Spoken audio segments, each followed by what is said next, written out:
Hello and welcome once more to the Story Shed. Here we are in the Story Shed. It's a bit of a warm night tonight, so I've got the door open, but hopefully you can still hear the stories and enjoy them.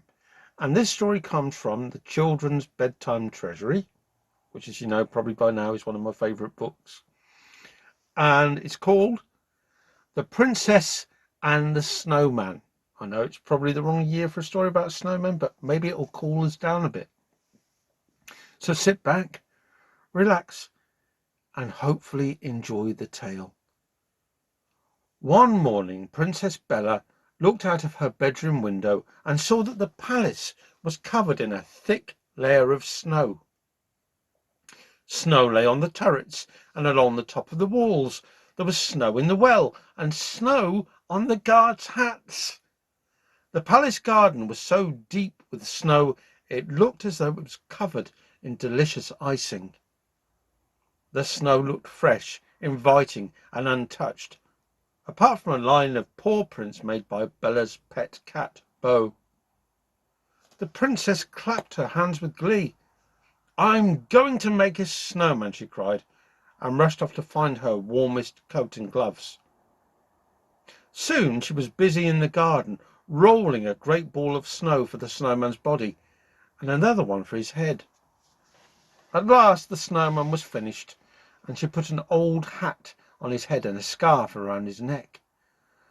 Now, thought Princess Bella, he needs a face. Turning to Bo, she said, "Go and find the snowman a nose." "Meow," said Bo, and trotted off. Bella found 3 lumps of coal and stuck them in a row to make a mouth, and then she stuck a stone on each side of his head for ears. Bo came back with a piece of carrot in her mouth. "Well done, Bo," said Bella. "That's perfect for a nose," and she stuck the carrot in place. At that moment there was a call from the palace window. "Bella! Bella, come inside at once. It's time for your lessons," called the Queen. Bella ran indoors, and she forgot about giving the snowman a pair of eyes. "I wonder when the princess will come and give me my eyes," thought the snowman wistfully. "I'd better keep my wits about me." He listened hard with his stone ears and sniffed with his carrot nose, but there was no one there.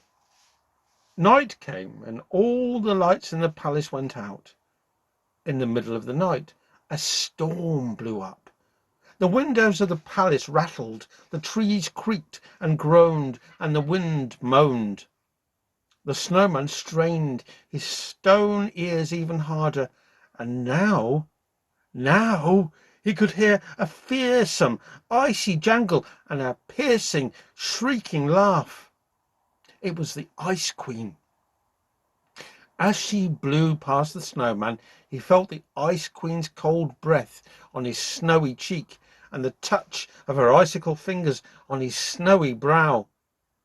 The snowman shivered with fear. Now he heard the Ice Queen's icy tap, tap, tap on the palace door, and her howl as she slipped through the keyhole. There was silence for a while, and then suddenly the snowman heard a window being flung open and the Ice Queen's cruel laugh. "She's leaving," thought the snowman with relief. But what was this? Now he could hear the sound of a girl sobbing, and as the Ice Queen passed, he heard Princess Bella's voice calling out, "Help me!" And then there was silence again, save for the sound of the wind in the trees. She's carried off the princess," thought the snowman. "There's only one thing to do." He drew his breath, and with all his might he shouted through his cold lips, "Help!" He thought to himself, "No one will hear my shouts above the noise of the wind." But soon he felt a warm glow on his cheek. "Can I help?" said a soft, kindly voice. "I am the South Wind, and I can see you're in trouble." The snowman could hardly believe his stone ears. "Oh, yes, please help," he cried. "The Ice Queen has carried off Princess Bella, and I'm afraid she may die of cold." I'll see what I can do," said the South Wind gently, and she started to blow a warm wind. She blew and she blew, and soon the Ice Queen's icy arms began to melt, and then Bella was able to slip from her cold grasp. "It was the snowman who saved you," whispered the South Wind in Bella's ear as she carried her back to the palace. Bella could hear the drip, drip, drip sound of snow being melted by the South Wind's warm breath. As she reached the palace gate, the sun was rising and the snow in the garden was turning to slush. I must see my snowman before he is gone," she thought. There he was on the lawn. His hat was starting to slide off his head and his mouth was all crooked.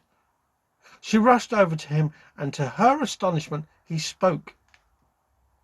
"Please give me my eyes before I melt completely," he begged. "Oh, yes, of course I will," Bella replied. Quickly she fixed 2 pieces of coal in place on his melting face.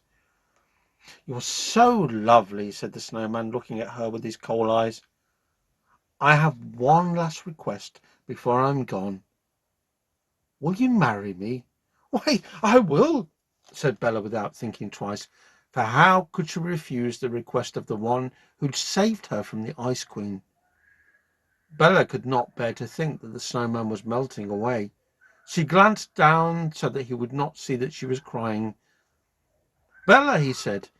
She looked up, and before her, standing there, was a prince. For once in her life she was speechless. "Long ago the Ice Queen carried me away, just like she did to you. She cast a spell on me that meant I could only return to earth as falling snow. But by agreeing to marry me, you have broken the spell," said the prince. And so Bella and the prince were married and lived happily ever after. And that's the end of the story of the Princess and the Snowman. We hope that you enjoyed it. Please write to us at thestoryshed@gmail.com. We look forward to hearing from you.